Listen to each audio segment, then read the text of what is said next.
We'll see more of that story later in this show. But firstly, Larry de Villiers wants to know whether it is true that an Indian prince was so taken with the Australian outback, he decided to settle here. Over to Grant Stone for this one.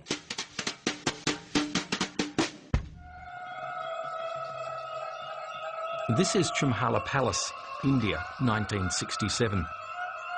This man is descended on his father's side from the first caliph of Islam and on his mother's from Muhammad himself. Mukarram Jah is being crowned the 8th Nizam of Hyderabad. Within 30 years, he will have squandered immense wealth, left a trail of wrecked, rusting machinery, and be living in a 2-bedroom Turkish flat. This is the extraordinary story, tracked down with great difficulty by John Zabricki. I mean, just imagine that your family had once ruled the largest princely state in India, and you had inherited one of the world's great fortunes. You're 35, your grandfather dies, you get the call, come to Hyderabad, you've got to take over this huge estate, 14,791 dependents, billions of dollars worth of jewellery, but immense problems as well. From 1724, the Nizams controlled a huge area of southern India. It brought strategic influence as the British and French vied for control, and the world's largest diamond deposits.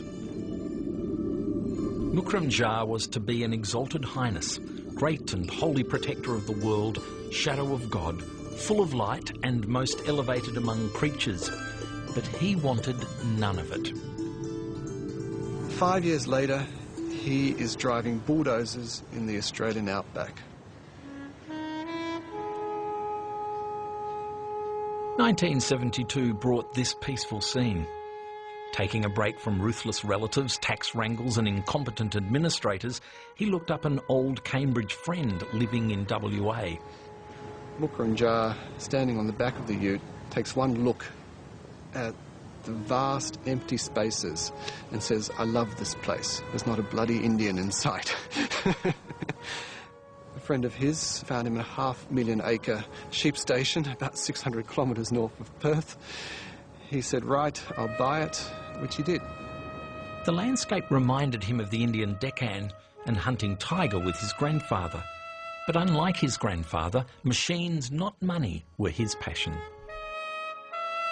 For him, it was a place where he could play with his toys, and these toys included the largest bulldozer that money could buy, amphibious tanks, some armoured personnel carriers. He would just hop on his dozer with a 6-pack of Tab Diet Cola and a bar of chocolate and a slab of cheese, which is pretty much what his diet consisted of. The Princess Ezra was less impressed with all the first names, flies, and opening gates oneself. He gave her 10 days, and she left on the 9th, basically. It was beneath her dignity to see the 8th Nizam of Hyderabad being called mate and Jah by the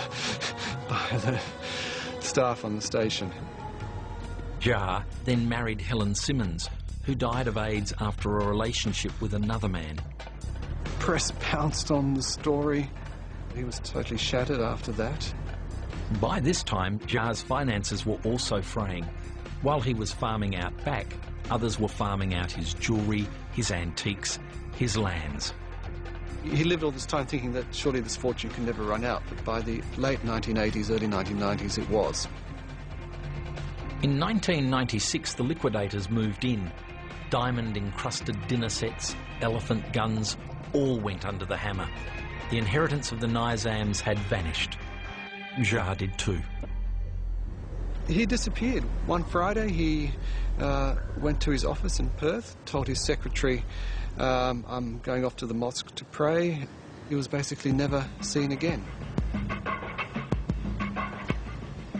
Although this is a story of riches to wrecks, Mukarram Jah has few regrets.